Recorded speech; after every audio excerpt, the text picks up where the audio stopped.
Racing is about speed, but there can't be racing without safety. Every day, WEC and ACO professionals work tirelessly to ensure racing is safe. Discover how you can draw from their practice and advice to be safer on the road every day.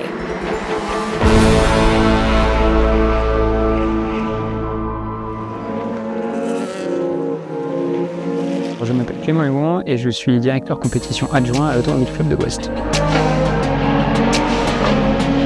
La conception d'une réglementation, d'un réglementation sportive ou d'un règlement technique, c'est d'abord donner la priorité à la sécurité. Ça veut dire la sécurité des pilotes, ça veut dire la sécurité des commissaires qui officient autour de la piste, ça veut dire la sécurité des mécaniciens et des ingénieurs qui sont dans les stands.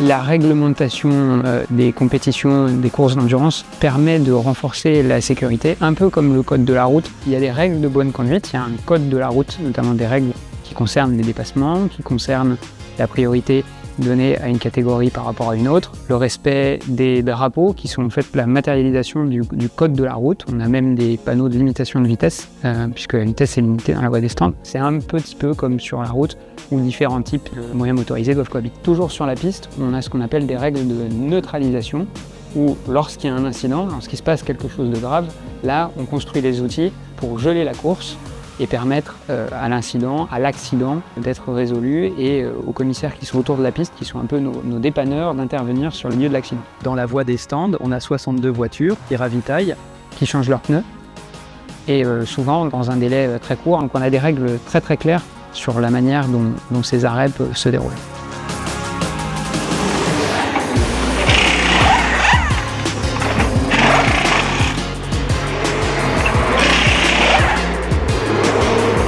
On a deux moyens principaux aux 24 heures du Mans pour s'assurer que les pilotes et les équipes connaissent bien leurs réglementations. Déjà, on les associe à la préparation des réglementations. Et ensuite, une fois sur un week-end de course, on prend le temps de leur rappeler, de les réunir au moyen de briefing, de rendez-vous avec le directeur de course pour permettre de faire un rappel, d'insister sur les points les plus importants et surtout pour les pilotes et les responsables d'équipe de poser toutes les questions qu'ils peuvent avoir, en particulier sur des circuits atypiques comme celui des 24 heures du Mans.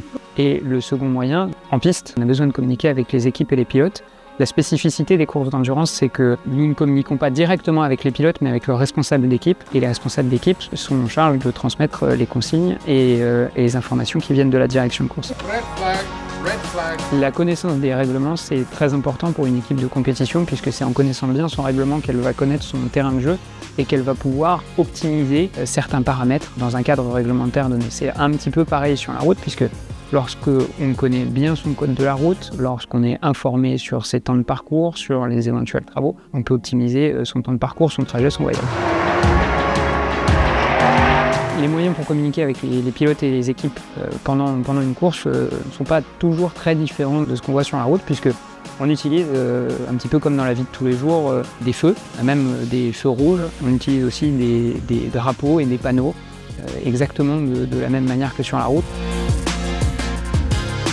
Le propre d'équipe de compétition d'une manière générale, c'est que pour optimiser au maximum l'application des règlements, ils vont pratiquer, s'entraîner jusqu'à intérioriser ces règles et avoir un certain nombre de réflexes. C'est un petit peu la même chose sur la route où on apprend d'abord un code de la route qui peut paraître relativement abstrait et on le perfectionne jusqu'à passer le permis de conduire, puis dans les trajets de tous les jours, l'appliquer encore et encore, et c'est comme ça qu'on acquiert un certain nombre de réflexes comme les pilotes de course.